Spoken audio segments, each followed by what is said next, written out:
We're back to rock tumbling with Mike. And dancing. So now we're putting a medium grit. See on the side there, it's a 150, 220. This is stage 2 of the rock tumbling process. Yep. So we lost our measuring spoon, so we're just using a tablespoon because it's 2 tablespoons. So the directions actually say 4 ounces. But we found you don't need that much. That just makes these grit making companies a ton of money. Because that would be like the whole bag for one time of doing this. Whereas 2 tablespoons does the job just as well. And you get, as you can see, lots and lots of uses out of this bag. Out of the bag. Get out the bag! This is actually a 1 pound bag, 16 ounces. So that's 4 times. That's 4 times of use if you do it their way. So every 4 times you would be spending $30 to tumble stones.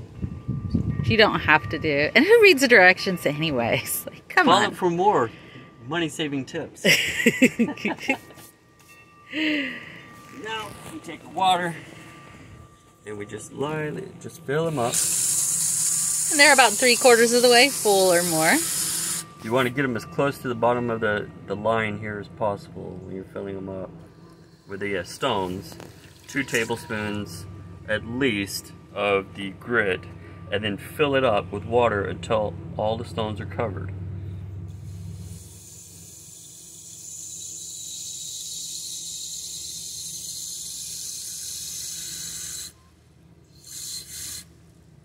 Just like that. I don't know, I see a tippy top of that one quart's poking out, maybe.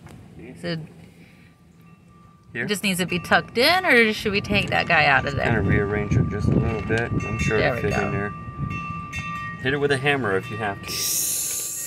Put your little covers back in.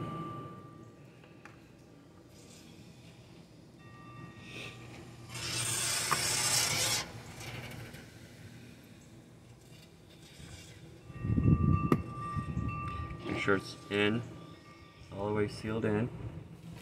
Once again, this goes in, this goes on top, washer, nut her down.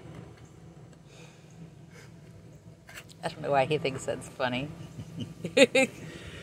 So as you tighten the nut, you don't want it so tight that you can't get it back off. You're literally just, as it's pulling the inner thing off or up, and it creates a suction or tightens within the tumbler.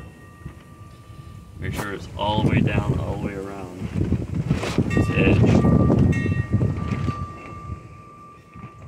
Nice and tight. Give her a few tumbles, make sure she's not leaking, not getting out anywhere, and then that's good to go.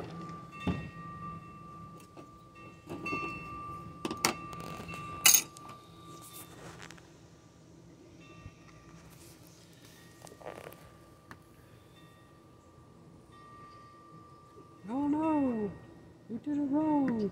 And just because we're here and we're right by this pot, we have more oxalic acid soaking going on. This is at 200 degrees for probably about 16 hours, a little longer than what we've been doing. Came home at like 2 o'clock in the morning last night and turned it down to low.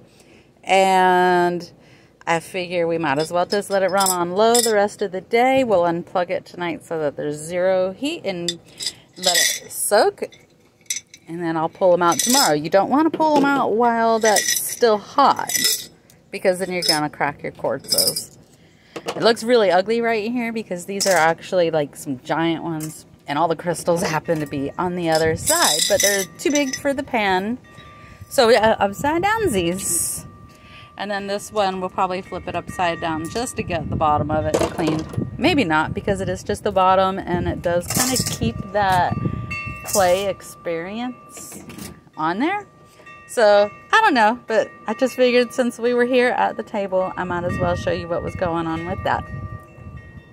Anything else to add, Mike? You might find yourself with extra bits that just don't fit in the tumblers. Just toss them to the side and get them in the next batch. sometimes you find really awesome pieces. Or leave them how they are. Like, ooh. And see, like this purple, this is amethyst that grew in it as it was forming over the last 211 to 218 million years. And this yellow in here, that is citrine. That's why it's called rainbow petrified wood, because it has these other crystals that formed in with there. What is the black again? The black, I believe, from what I read, was it's where the wood was burned before it was flash buried. Ah. So all that black is charred wood. Right, because how was this particular rainbow petrified wood formed? Volcanic eruption knocked over an entire forest, just knocked it all down, caught some of the trees on fire, burned some of it, and then just flash buried it under volcanic ash and mud and just stuff. And so then it sat there for 211 million to 218 million years, and as the wood decayed slowly, it was slowly taken over by quartz.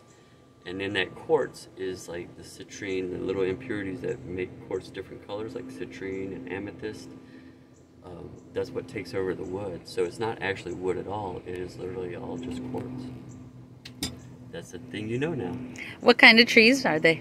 I'm not even going to try to say it. It's a conifer tree, sort of like a pine tree, but it is long since extinct. So you won't even find them anywhere on the planet anymore.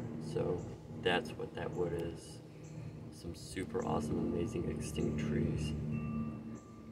Just showing up, just, hey, we're still around, baby.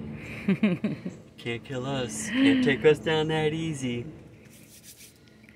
It's just another example of like energy can't be destroyed. It's always made into something new. Energy is the only constant in the universe. Well, I think that's all we've got for you for right now. Yep. As always, we've enjoyed bringing what we've got to you, and hopefully you've enjoyed it as much as we have. Have a wonderful day. It's beautiful here in Florida. Look at those skies. Not supposed to stay that way, but we're enjoying it for right now. Bye. Bye. Bye.